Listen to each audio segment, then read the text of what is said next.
जहर कैला ए सुना वादा से अपना मुकर कैला जिनके के हमरा जहर कैला रे पगली दोनों के बिना हमार जिंदगी अधूरी है। लव लाइफ भी जरूरी है, वाइफ भी जरूरी है। लव लाइफ भी जरूरी है, वाइफ भी जरूरी है।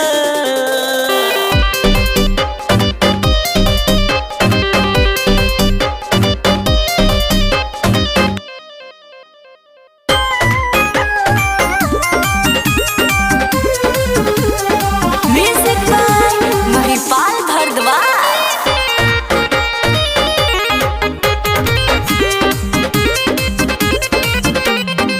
कॉलेज के समय से करत रहला हमरा से बेहद प्यार हो, कौना कारण तू कैला ये रहू हमारा दिल में दरार हो। पहिला प्यार के तू पहिला निशानी हो, हमार जिंदगी के लोभ के कहानी हो।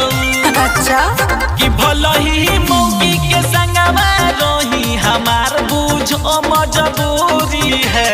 हाँ। लव लाइफ भी जरूरी है, वाइफ भी जरूरी है।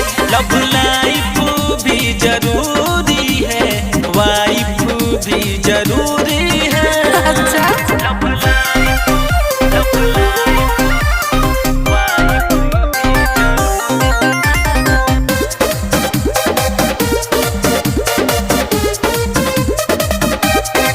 रूठी तो हमके मनावत रहला डेरी मिल्क चॉकलेट पर किस दे के गइल रहला कॉलेज वाला गेट पर। ऐसे दूर जनी होट जाके सटना रे, अपन प्यार वाला बनावा पलटना रे। अब भुला जा कि सहिला अभी तोहरे बाटे कि दिल से बोलत सॉरी है।